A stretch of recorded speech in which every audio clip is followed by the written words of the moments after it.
present about nervous system. And before we present our groups for this nervous system, I would like to introduce my group member first. I'm Darren Chu Zhongxiong. I am Erwin Lau Lize. And I am Paul Yiren. For this background, I would like to recognize for you all. So, the human nervous system is one of the most complex and vital systems in the body.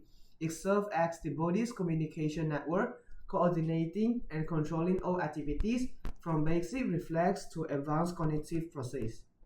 Through an intricate network of nerve cells or neurons, it transmits electrical and chemical signals that allow the body to respond to internal and external stimuli.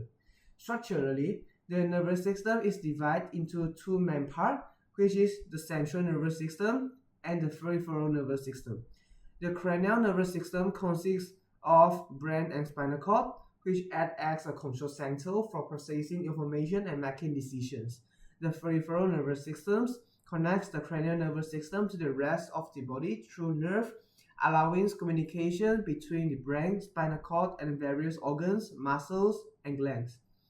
Functionally, the nervous systems can be categorized into a somatic nervous system as well, which controls voluntary actions such as movement, and the automatic nervous system, which regulates involuntary activities like heart rate, digestion, and breathing. The automatic system is further divided into the sympathetic and parasympathetic divisions, which work together to maintain homeostasis. The nervous system is essential for perception, learning, memory, and emotion. It enables humans to interrupt the environment, making decisions, and performs coordinated actions. Damage or disorder of the nervous system can lead to severe impairment, affecting sensation, movement, and mental function. For the goal of this presentation, I would like to let you all to understand the structure and function of the human nervous system, including the role of the central and peripheral nervous system in coordinating body activities. And the second is to identify and explain how the nervous systems control and integrates body response, ensuring communication between different organs and maintaining homeostasis. Okay, now we are talking about the organization of the human nervous system. Okay, the central nervous system is divided into two parts, which is brain and spinal cord. Okay, brain contains cerebellum, which can maintain the body balance and coordination of muscle attraction.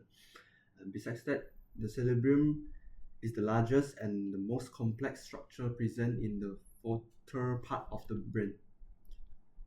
And third, the pituitary gland will secrete hormones that control the secretion of hormones.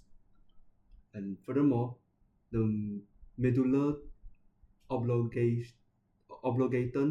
control the involuntary actions. Finally, the hypothalamus control the center that regulates body temperature, water balance, and blood pressure. The spinal cord contains dorsal root ganglions. Its function is it acts as the sensory neuron cells bodies that are clustered in the dorsal root ganglion. And besides that, spinal cords also consist of dorsal roots, which contain the axon of the sensory neuron that send nerve impulse from the sensory receptor to the spinal cord. And furthermore, the spinal cord also contains spinal nerve, which contain the sensory neurons and motor neuron. And finally, the spinal cord also contain ventral roots, which contain the motor neurons that sends nerve impulse from spinal cord to the effector. Okay, and nervous system is divided into automatic nervous system to autonomic nervous system. Okay, for this part, I will continue to explain for this nervous system since it requires autonomic nervous system and somatic nervous system.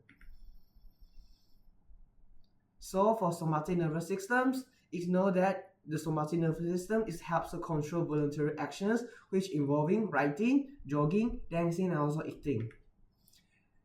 And also for the autonomic nervous systems, it requires involuntary actions which require heartbeat, digestion, breathing, and reflex action. So for the autonomic nervous system, we have two parts as well. And for the first part is for sympathetic system, which prepare body for actions. As we all know, the fight or flight reaction is a type of sympathetic system as well. And so for the second is for parasympathetic system, which helps to calm the body down. For example, rest or digest. As for rest, it helps us to calm our body and also help us to relax ourselves after a day of hard work. And also for digestion, help us to digest complex food particles into small and easy to be digested. So for the characteristic of nerve impulse, I would like to invite my friend Erwin to explain for this part. Now I would like to talk about the characteristic of nerve impulse. So the first one is nerve impulse is like an electric signal. It carries message through the nerve cell, which is neuron. It just like electricity travels in a wire. A nerve impulse travels along the neuron.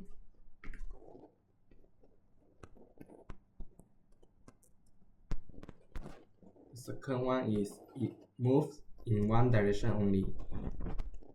The message starts at the dendrites, goes through the cell body and ends at the axon terminal, and it cannot go backward. Next, it happens because of ion movement. Tiny charged particles cause ion, especially sodium and potassium, move in and out of the neuron. This movement creates a small electric current that is the nerve impulse. The next one is milling sheet make it faster. The milling sheet's function is to act as an electrical insulator for nerve axon, enabling nerve impulse to travel at high speed and with greater accuracy. This helps the message travel faster along the axon. So the last one is it jumps between neurons using chemicals. When the impulse reaches the end of a neuron, it cannot cross directly. It uses neurotransmitter, which is special chemical to jump across the small gap called a synapse to the next neuron. So the conclusion is the human nervous system play a vital role in controlling and coordinating all functions of the body. It allows us to think, feel, move, and respond to our surroundings by transmitting messages between the brain, spinal cord, and the rest of the body.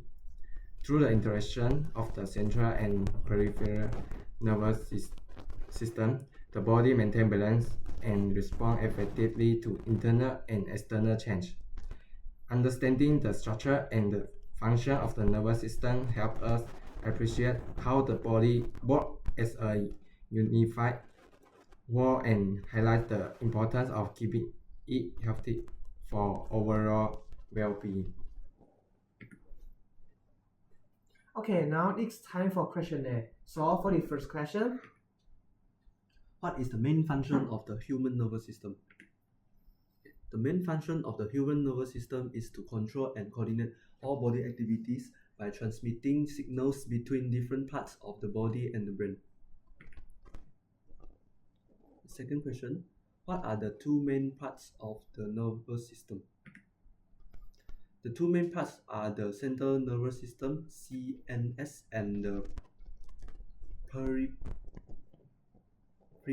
peripheral nervous system, PNS.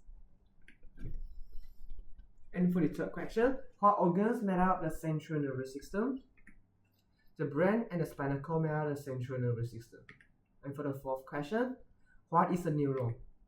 A neuron is a specialized nerve cells that transmit electrical and chemical signals throughout the body.